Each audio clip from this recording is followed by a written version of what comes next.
Assalamualaikum warahmatullahi wabarakatuh. Sahabat cerita kita, tentu kita sudah tidak asing lagi dengan sosok ulama yang harismatik, yaitu Kiai Haji Badri Mas Duki. Kiai Haji Badri Mas Duki adalah Khalifah Tarekat Tijaniyah Indonesia. Tarekat Tijaniyah tersebar begitu cepat sejak masuknya pada awal 1920-an melalui Pondok Buntet Pesantren. Kiai Haji Anas Abdul Jamil, adik Kiai Haji Abbas Abdul Jamil, menjadi penyebar pertama tarekat yang didirikan oleh Syekh Ahmad bin Muhammad Al-Tijani itu. Kiai Anas mengangkat Kiai Haji Hawi Buntet Pesantren menjadi Mukodam Mursid. Sementara Kiai Hawi mengangkat Kiai Haji Yusuf Muhammad dari Surabaya sebagai Mukodam. Dari sosok nama terakhir itulah, Kiai Haji Badri Mas Duki mengambil sanad tarekat ini.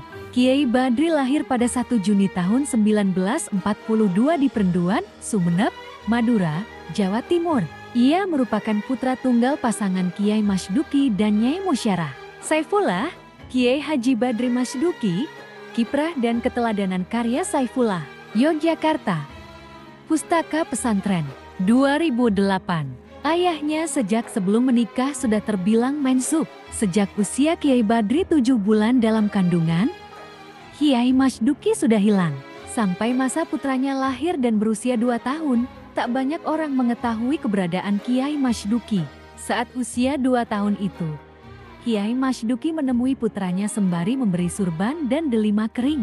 Setelah itu, ia kembali menghilang. Ia diyakini menjadi salah seorang rijalul ghaib. Masa kecilnya dihabiskan dengan belajar kepada keluarganya, yakni ibunya, kakeknya Kiai Haji Miftahul Arifin, dan pamannya Kiai Sufyan. Selain mengaji Al-Quran, ia juga mengaji kitab-kitab dasar. Di samping mengaji, Kiai Badri kecil juga belajar secara formal di Sekolah Rakyat Sinir. Mulai tahun 1950-an, Kiai Badri melanjutkan studinya di pesantren Zainul Hasan Genggong, Probolinggo, Jawa Timur, di bawah asuhan Kiai Hasan. Setelah itu, Kiai Badri meneruskan ngajinya ke pesantren Bata-Bata, Pamekasan, Madura. Disinilah ia merampungkan hafalan kitab Alfiyah Ibnu Malik, sebuah kitab dasar mengenai tata bahasa Arab. Bahkan di pesantren ini konon ia belajar secara siri kepada ayahandanya, Kiai Mas Duki. Dirasa belum cukup, Kiai Badri belajar di pesantren Sidogiri, Pasuruan, Jawa Timur pada tahun 1956 sampai 1959 dan di pesantren Nurul Jadid, Paiton, Probolinggo. Sebelum pindah ke pesantren terakhir itu, Kiai Badri menyempatkan pulang ke kampung halamannya di Prenduan, Sumeneb, Madura pada waktu liburan. Saat itu, pendiri pesantren Al-Amin Kiai Haji Jauhari mengutus seorang santri seniornya untuk menguji kemampuan putra Kiai Mas Duki. 2 kali diuji oleh santri senior itu.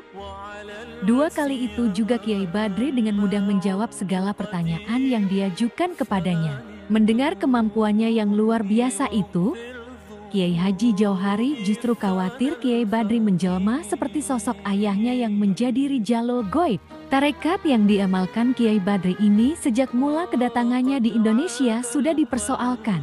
Bukan saja dari muslim yang bukan pengamal tarekat, tetapi juga dipermasalahkan mereka dan Nahdliyin. Sanadnya diragukan terhubung sampai ke Rasulullah.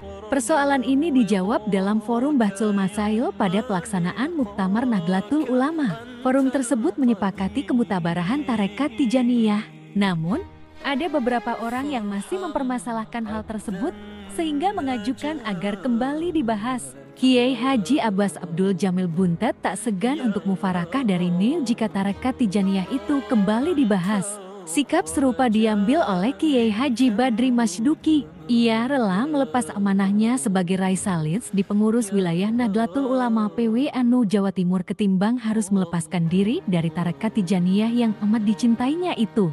Sikap Kiai Badri itu muncul manakala tarekat Tijaniyah kembali diragukan kemutabarahannya pada 1980-an. Hal ini menjadi pembahasan pada Kongres ke-6 Jam'iyah Ahli Thariqah Al-Mutabaro'en Nahdliyah Jatman di pesantren Nurul Qodim, Probolinggo menjelang Muktamar ke-27 tahun 1984 di Situbondo. Dalam rangka memperteguh kemutabarahan tarekat Tijaniyah, Pondok Buntat Pesantren menggelar Eid al-Had Mili Al-Kutabi Al-Maktum Al-Tijani pada ke-1987. Pada kesempatan itu, Kiai Badri menegaskan bahwa tarekat Tijaniyah merupakan tarekat yang absah sebagaimana tarekat mutabarah lainnya. Hal tersebut disampaikan secara lisan dan tulisan dalam bentuk makalah berjudul Keabsahan Tarekat Tijaniyah di tengah-tengah tarekat mutabarah lainnya. Pada 1995, pengasuh pesantren Badri Duja, Kreksaan, Probolinggo, Jawa Timur itu diangkat oleh Said Edris Al-Iraqi dari Fes, Maroko sebagai Khalifah Tarekat Tijaniyah di Indonesia.